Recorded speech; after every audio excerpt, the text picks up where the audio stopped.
sabi ng condolence sa pamilya, and dumating din yung officers ng CHED as well as yung PSC, Philippine Sports Commission, and the Undersecretary po ng DepEd.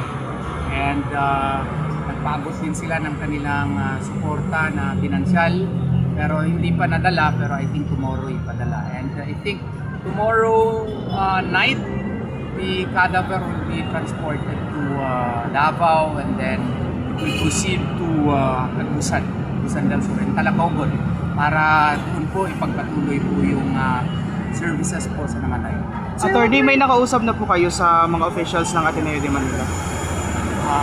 Si Jimmy ang mag-answer niyan, parang wala pa eh. Wala pa. Ang nakausap po namin kanina, we had a coordinated meeting with CIDG and the NBI.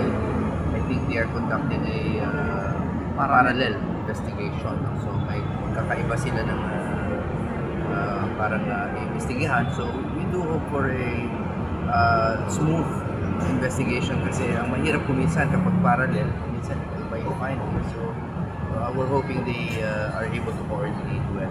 As far as the Ateneo is concerned, wala pa po.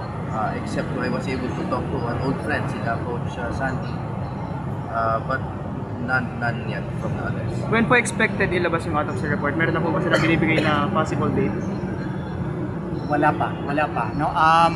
Yung message lang namin doon sa NBI as well as CIDG, we already intimated to them that as much as possible, they would coordinate with the lawyers of the victims, and that means us.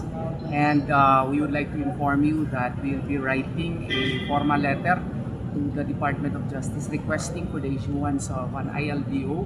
No? Wala pong personalan ito against Coach Tapatwin, no? So that in the meantime that there is an investigation, para naman po hindi siya makauwi kung saan mag-uwi, dito muna siya sa Pilipinas. Wala po kaming sinasabi na meron siyang liability po dito.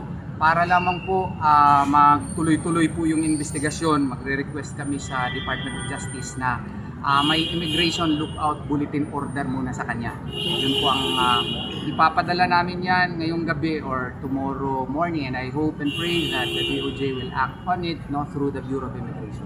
Sir, what were gathered by the CIDG and NBI lang today? What happened po, sir? Yung mga details nun, wala pa kaming alam. No? We are also conducting our own independent investigation on the matter which we cannot disclose, but of course we welcome the investigation being conducted by the NBI as well as the CIDG on the matter. Yung request lang namin na sana makipag-coordinate din sa amin.